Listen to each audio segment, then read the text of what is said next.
Ça fait du bien. Bonne séance, la bonne douche et après c'est reparti pour une journée. Très bien, monsieur le Breton. Bah oui, on vous invite. Un bisou à la Bretagne. C'est mon meilleur. Habillé comme au printemps, on est en plein été. Voilà, on a fait un petit tour au garage, tranquillement. On continue les rendez-vous. Le copain il est parti, ils sont rentrés. On va aller sur le bon petit resto. Un temps exceptionnel. C'est le rêve. Un temps, un bon petit resto, une bonne petite journée. On continue le régime. On continue. Aujourd'hui, je vous explique, on continue un peu tout ce qui est rendez-vous. Ce soir, il y a le match de l'OM contre Bruges, les gars, je vous explique, ça va être un carnage. Si on gagne, ça le feu, je vous le dis. Ce soir, l'OM gagne le match, ça va être la folie. On gagne, on fait match nul, on est qualifié, mais la fois là, à Bruges, il faut gagner, il faut leur en mettre 4. Il n'y a pas les deux recrues, Timber et Nwaneri, ils sont pas là. Mais c'est pas grave, on s'en fout. Avec tout, avec Højbjerg, avec Greenwood, oui. Bon allez, avant d'aller voir les grands jouer au ballon, on va aller voir les petits là. Je vous le dis. Je recrute les enfants de moins de 10 ans, on fait signer des contrats. Et après on les envoie à l'OM. Bon allez, on récupère la petite ce week-end, du coup on va aller faire les courses, on va aller prendre un petit peu tout ce qu'elle aime, la cousine. Voilà. Pourquoi il faut une femme dans ta vie? Si je sais pas faire les courses. Pourquoi il faut une femme dans ta vie? Si je sais pas faire les courses. Allez, c'est reparti. Allez, on est rentré à la maison, je suis épuisé. C'était physique de faire les... J'ai fait le sport ce matin, j'ai fait les courses, j'ai tout fait là. C'est avec Chiro, et voilà ce qu'il vit tous les jours. Voilà, on est à la maison, tranquille. On regarde affaires conclues. Ce soir, il y a l'OM, les gars, je suis stressé, c'est difficile. Genre vraiment. Genre, je me pose vraiment des questions, genre comment ça va se passer et tout. Faut qu'on gagne. On n'a pas le choix. On n'a pas le choix. En fait, à cette heure-ci, il n'y a vraiment rien à faire. Alors, je vous explique ce que j'ai fait depuis ce matin. Je me suis réveillé, donc 7h15. Je suis rentré, je me suis réveillé, je suis descendu. Je dis, je bois un café, non. Je me suis posé sur le canapé jusqu'à 8h. 8h15, café, 8h30. Je marchais tout seul. 8h45, je me suis habillé. 9h, j'ai fait le sport, jusqu'à 10h.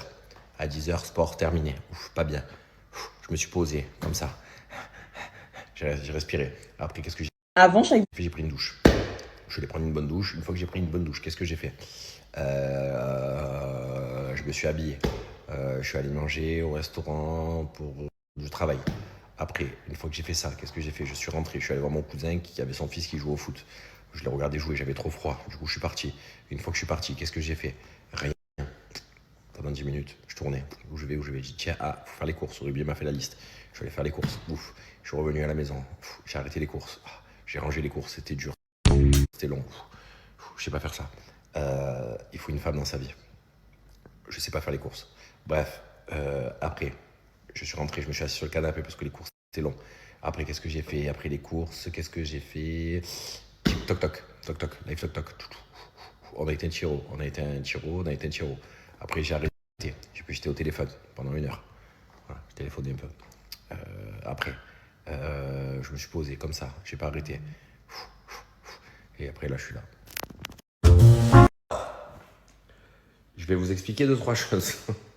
J'ai fait l'interview avec Laura Mempika, que j'adore d'ailleurs. Qui est une super personne que j'aime beaucoup, énormément. Et en fait, voilà, parce que je fais pas beaucoup d'interviews, donc là j'en ai fait aussi pour les apprentis champions au ski, parce que voilà, il faut le faire, mais sinon je suis pas le mec à faire beaucoup d'interviews. J'ai fait donc l'interview avec Laura Mempika, et on a parlé de... Parce qu'il y a des gens qui me disent, tu veux te remettre avec ton ex-femme, parce que tu dis que si elle part vivre au Mexique, je pars vivre au Mexique. Je vous explique. À l'heure actuelle, si par exemple j'ai envie de partir vivre à l'étranger, j'ai le problème, parce que j'ai un enfant, c'est pas un problème, c'est juste normal. Donc je vais pas pouvoir aller vivre à l'étranger, en sachant que ma fille vit dans un autre pays, et donc en fait j'essaie de t'adapter.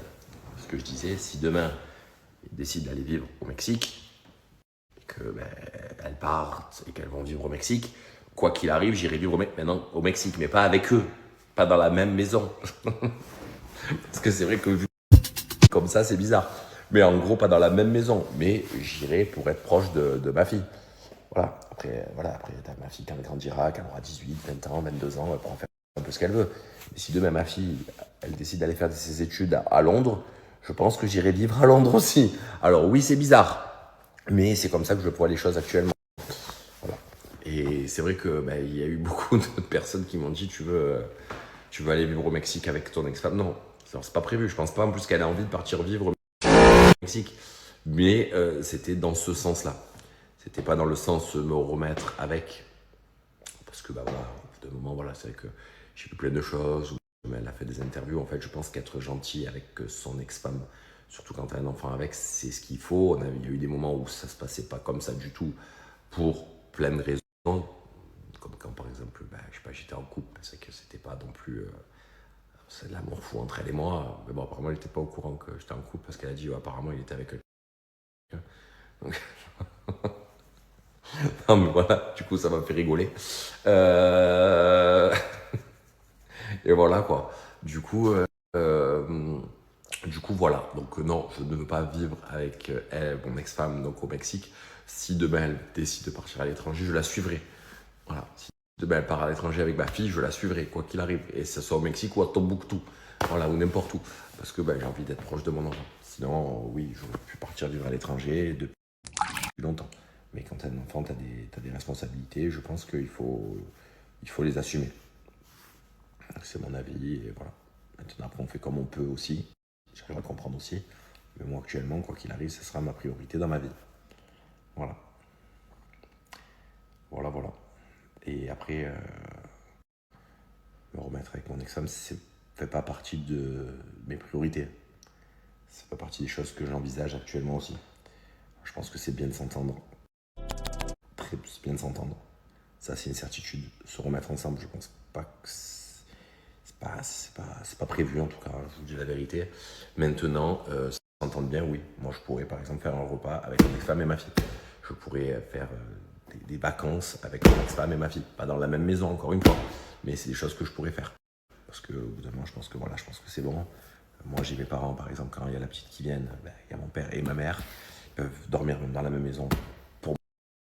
Tu as déjà